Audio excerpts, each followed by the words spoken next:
Here is the non-spoiler review of the film Project Z Telugu డబ్బుడు movie. మామూలుగా అయితే ఈ movie తమిళ్లోనే వచ్చింది ఫస్ట్, మాయా 1 అనే పేరుతో. ఆ మూవీ 2017లోనే రిలీజ్ అయింది. ఆ మూవీ 2017లో నాకు తెలిసి చాలామందికి తెలీదు. ప్రాజెక్ట్ జెడ్ అనే పేరుతో తెలుగులో కూడా డబ్బింగ్ అయ్యి మరి 2017లోనే రిలీజ్ అయ్యింది. నేను 2017లోనే ఈ సినిమా తెలుగులోనే ప్రాజెక్ట్ జెడ్ అనే పేరుతో థియేటర్లోనే చూశాను. కానీ ఇప్పుడు రివ్యూ ఎందుకు ఇస్తున్నానంటే, ఈ మూవీ ప్రస్తుతం ఆహా అనే ఓటీటీ ప్లాట్ఫామ్లో మే 31 నుంచి స్ట్రీమ్ అవుతుంది. నేను ఆల్రెడీ ఈ మూవీ చూసేసాను, కానీ అప్పుడే ఎందుకు రివ్యూ ఇవ్వలేదంటే మే 31 తారీఖు నా ఫోన్ స్ట్రక్ అయిందండి, అందుకే రివ్యూ ఇవ్వలేదు. ఇప్పుడు సరైంది, అందుకే ఇప్పుడు రివ్యూ ఇస్తున్నాను. ఇంక ఈ మూవీ గురించి చెప్పాలంటే one of the best concept in the world అని చెప్పచ్చు. హిస్టరీ బ్రేక్ చేసే బ్లాక్ బస్టర్ అవ్వాల్సిందే. ఫర్ సపోజ్ పబ్లిసిటీ లేకపోవడం వల్ల సందీప్ కిషన్ ఇందులో యాక్టర్, బహుశా సందీప్ కిషన్ చిన్న యాక్టర్ అనే పేరు వల్ల తెలియదు, కానీ అండర్ రేటెడ్ మూవీ కింద మిగిలిపోయింది ఇది. నాకైతే చాలా అంటే చాలా బాగా నచ్చింది. ముందే చెప్పేస్తున్నాను, ఈ మూవీకి 5/5 కంపల్సరీ ఇవ్వచ్చు. ఈ మూవీ 5కి 5 ఇవ్వడం కూడా చాలా తక్కువే. 10కి 10 అడిగితే 10కి 10/10 ఇచ్చినా కూడా తక్కువే. అనేంత గొప్ప సినిమా ఇది. అసలు ఈ థాట్స్ ఎలాగ వస్తాయండి?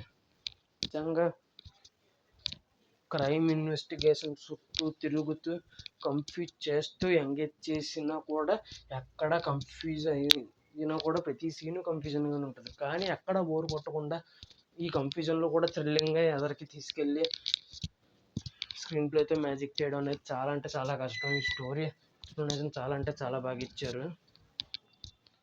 క్లైమాక్స్ లాస్ట్ 30 minutesకి కానీ మనకు స్టోరీ అర్థం కాదు. అంత గ్రిప్పింగ్ డైరెక్షన్, అంత గ్రిప్పింగ్ స్క్రీన్ ప్లే ఇది. అస్సలు మిస్ అవ్వకూడదు. ఎంత అండర్ రేటెడ్ మూవీ ఎందుకు అయ్యింది అనేది నాకు కూడా తెలియట్లేదు.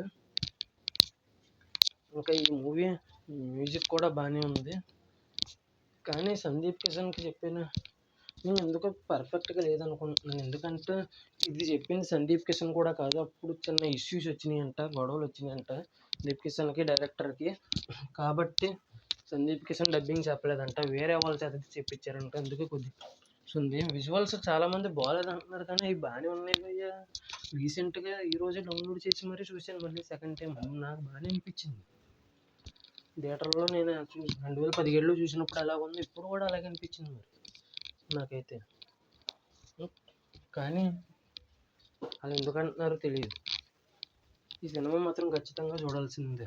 అసలు మెయిన్ స్టోరీ కూడా చెప్పట్లేదు, ఎందుకంటే మెయిన్ స్టోరీ చెప్పినా కూడా సినిమా మొత్తం స్పాయిల్ చేసేసినట్టు అయిపోద్ది. కాబట్టి ఇంచు కూడా స్పాయిల్ చేయట్లేదు. చూసి ట్విస్ట్లకి మీరే థ్రిల్ అవ్వండి, మిస్ అవ్వకండి. ఇంకా ఈ మూవీకి స్టార్టింగ్లోనే ఇచ్చేసింది నేను రేటింగ్ 5/5. మీరు కనుక ఈ సినిమా చూసుకుంటే ఖచ్చితంగా మీకు ఎలా అనిపించిందో కింద కామెంట్లో తెలపగలరు. మీ కామెంట్లు, మీ అభిప్రాయాలు తెలుసుకోవడం కూడా నాకు తెలియాలి కదండి, మీ అభిప్రాయాలు కూడా. కాబట్టి మీరు కనుక ఈ సినిమా చూస్తే కింద కామెంట్ చేయగలరు. అంతేనండి, ఈ మూవీకి 5/5 ఇచ్చేస్తున్నాను నేనైతే. ఇంకా అంతేనండి. మా ఈ ఛానల్ కనుక కంటెంట్ కనుక నచ్చితే లైక్ చేయండి, షేర్ చేయండి, సబ్స్క్రైబ్ చేసి గంట సింబల్ని యాక్టివేట్ చేసుకుని మా ఛానల్ సపోర్ట్ చేయండి. ఈ వీడియో చూసినందుకు ధన్యవాదాలు. Thanks for watching. Jai Hind. Signing off. Bye bye.